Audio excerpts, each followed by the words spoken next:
एक तरफ चीन की वॉर ड्रिल चल रही है तो दूसरी तरफ अमेरिका ने चीन को घेरने की रणनीति भी तैयार कर ली है। समंदर में चीन के खिलाफ अमेरिका की तैयारी है। ताइवान के पास एंटीशिप मिसाइल को तैनात किया गया है और लुजोन स्ट्रेट के पास ये मिसाइलें तैनात की गई है। साउथ चाइना सी में घेरेबंदी की रणनीति है। इंडो पैसिफिक न्यूज की ये बड़ी रिपोर्ट सामने आई है।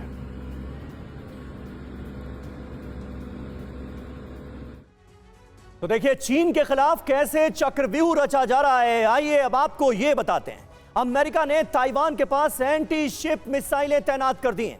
लुजोन स्ट्रेट के पास द्वीप में एंटी शिप मिसाइल सिस्टम तैनात किया गया है। 21 अप्रैल से अमेरिका का बालिकटन 2025 नाम से यह युद्धाभ्यास हो रहा है। वॉर एक्सरसाइज में जापान, ऑस्ट्रेलिया समेत 16 देश शामिल हैं। वॉर ड्रिल के जरिए चीन को अपनी रक्षा ताकत दिखाना यह अहम मोटिव माना जा रहा है इस वॉर प्रैक्टिस का।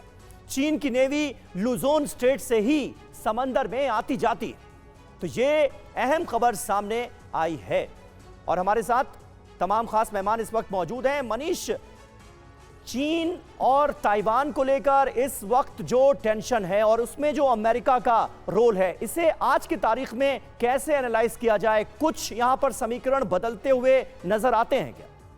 देखिए, सबसे बड़ी बात है कि टैरिफ विवाद ने दरअसल अमेरिका को एक्सपोज कर दिया है। हाँ। जिस तरीके से अमेरिका अलग थलग पड़ता हुआ दिखाई दिया, या फिर जिस तरीके से चीन ने अपना दांव खेला, चीन ने मजबूती के साथ अपना रुख को आगे बढ़ाया, उससे साफ तौर पर लग रहा है कि चीन अब कम से कम अमेरिका से डर नहीं रहा है। साथ ही अगर उसे रूस का साथ मिल गया तो ऐसी स्थिति में चीन की महत्वाकांक्षा को कोई नहीं रोक सकता है। फिलहाल उपराष्ट्रपति जेडी वांस इसी उम्मीद से भारत आ रहे हैं कि भारत अमेरिका का साथ दे ताकि चीन से लड़ा जा सके।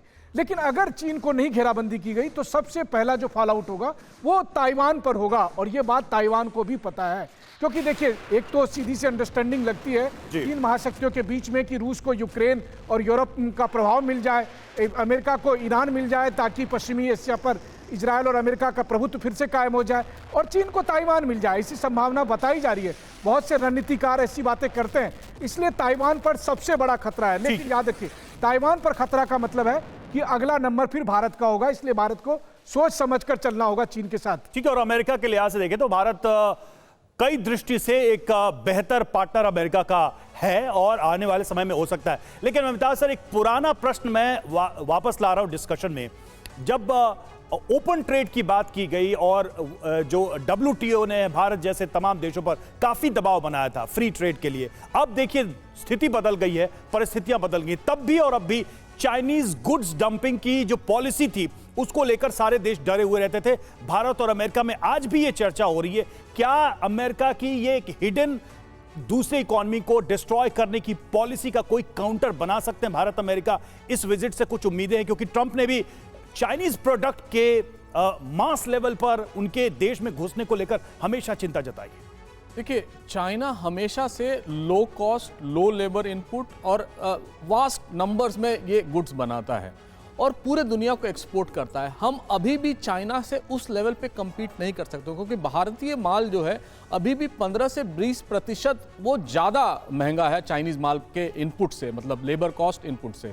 अगर इसको आप दूसरे तरह से भी देखें, अगर अमेरिकन बाजार बंद हो जाता है चाइना के लिए, तो वो चाइना क्या करेगा? वो सारा डंपिंग करना शुरू करेगा दुनिया के अन्य देशों के लिए। चाइना के लिए शॉर्ट टर्म में ये घाटा हो सकता है, लेकिन लॉन्ग टर्म में ये चाइना को फायदा हो सकता है। और इसी मौके का लेकिन ये टैरिफ बैरियर क्या इसमें कोई फायदा दे सकता है? देखिए, हमेशा से आप देखेंगे एक नॉन टैरिफ बैरियर वेस्ट हमेशा से रखता है, चाहे वो इमिग्रेशन को लेकर हो, चाहे वो कहे कि आप कॉस्ट सब्सिडाइज करते हैं। चाइना में जो यूरोप के जितनी भी गाड़ियां हैं उनको किस बिला पे रोका गया है या किस बिला पर ज़्यादा टैक्स लगाया जा रहा है, कस्टम लगाया जा रहा है, उनका कहना है कि आप इनको सब्सिडाइज करते हैं और ये नॉन टैरिफ बैरियर ही है। भारत के साथ भी ये बहुत हुआ है, भारत ने उसको काफी हद तक उनके अनुरूप किया है जी। लेकिन ये नॉन टैरिफ बैरियर जो WTO कहता है, जो 1995 से अब तक काफी कम हुए हैं नॉन टैरिफ बैरियर। लेकिन ग्लोबलाइजेशन का फायदा